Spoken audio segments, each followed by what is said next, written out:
trop de pluie, le toit du complexe sportif des Verts n'a pas supporté, il s'est effondré en partie. C'était la nuit, il n'y a pas eu de blessés. Mais Dominique Brinard, vous êtes sur place, les dégâts sont importants.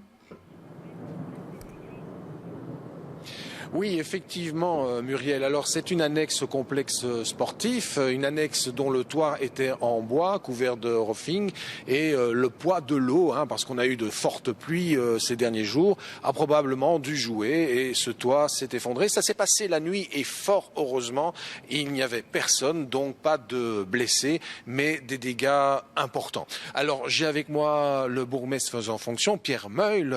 Alors, Monsieur Meuille, effectivement, c'est quand même assez impressionnant quand on voit ça. On ne pouvait absolument pas prévoir que ce genre de choses arrive. Non, parce qu'effectivement, nous occupons tout le temps, cette salle est tout le temps occupée, et donc par des clubs sportifs autant que par d'autres activités, et il n'y a pas de craquement, d'avertissement. Voilà, mais on est effectivement très heureux que ce soit passé la nuit quand on voit le dégât impressionnant que ça a causé. Alors quand on voit effectivement ce que ça a causé, on se dit que la seule solution semble être effectivement la démolition de cette annexe. L'annexe n'existe plus, donc il faut l'évacuer et surtout la démolir en partie certainement et voir.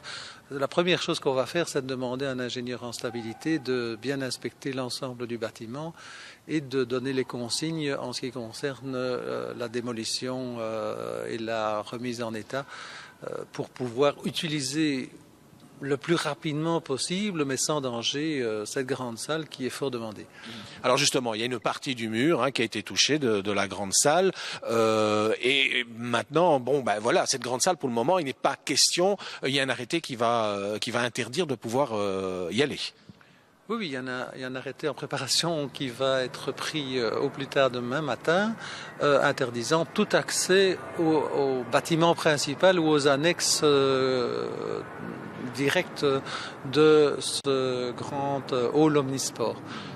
A priori, ce hall omnisport, c'est surtout vérifié par précaution, mais la toiture, elle, a été refaite il n'y a pas longtemps. Oui, nous avons demandé évidemment à la régie technique ce matin ce qui avait été fait. Il y a un passage tous les 6 mois sur la toiture pour nettoyer, revérifier les descentes d'eau, voir s'il n'y a pas de fuite potentielle. Donc tout ça se fait régulièrement parce qu'on sait bien que les toitures plates sont quelque chose qui est toujours un peu à risque, surtout quand c'est un bâtiment public où il y a beaucoup de monde.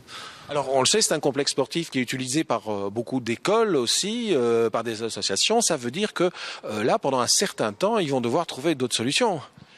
Oui, nous avons déjà programmé aujourd'hui des possibilités de changement, de se réorienter vers d'autres bâtiments dans lesquels on peut faire ces activités. Évidemment, ça va perturber l'organisation scolaire, parascolaire, des clubs sportifs, encore, estimons-nous, certainement jusqu'à fin août. Nous espérons pouvoir un peu plus tôt et il y a un risque, malheureusement, que ça puisse aller s'étendre au-delà de fin août, ce qui poserait évidemment de plus grands problèmes. Maintenant, on est déjà presque à la fin de l'année et on voudrait pouvoir recommencer l'année avec une salle, en tout cas, qui puisse être utilisée en sécurité. Voilà, Muriel, ce qu'on peut dire sur cet effondrement. Alors effectivement, c'est impressionnant, mais rappelons-le, il n'y a pas eu de victimes, pas de blessés, et c'est la chose la plus heureuse que l'on puisse retenir de cette information.